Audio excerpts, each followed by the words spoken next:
About the stimulus bill that President Trump is demanding Congress revise to increase the size of stimulus checks to $2,000. Again, your leader, Kevin McCarthy, he blocked an effort by Democrats to do just that earlier. Senate Republicans have said that number is a non-starter. Meanwhile, unemployed Americans lost benefits as of last night because President Trump has not signed the bill. So what do you think is going to happen next?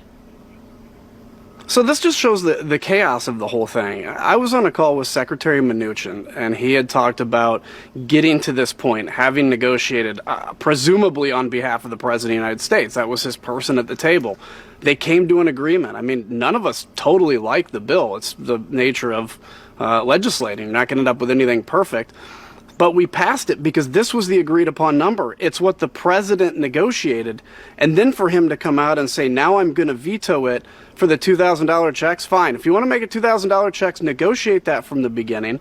Let's have the discussion after this bill is signed, because right now we're at a point where people are left out in the dark. But to play this old switcheroo game, which is just kind of like, I don't get the point. I don't understand what's being done. Why?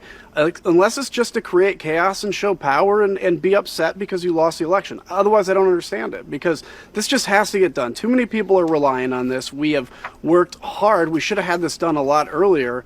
And now to be put in a lurch after the president's own person negotiated something that the president doesn't want, it's surprising, but we'll have to find a way out. I want to look ahead to January 6th. When the Electoral College results will be before a joint session of Congress. President Trump and Vice President Pence met with some Republicans at the White House this week. A number of Senate Republicans, some House Republicans haven't ruled out contesting at various points the election results. What do you expect to happen?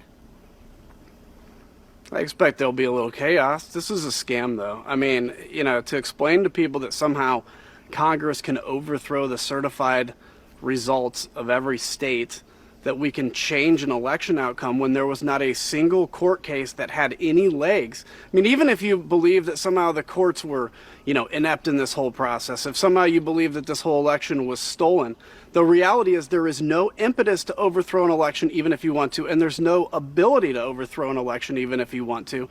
And so all that's being done is certain members of Congress, the president, etc., and like quote unquote thought leaders on Twitter are getting retweets, they're getting followers, they're raising money on this scam. It is a scam. It is going to disappoint the people that believe this election was stolen, that think this is an opportunity to change it.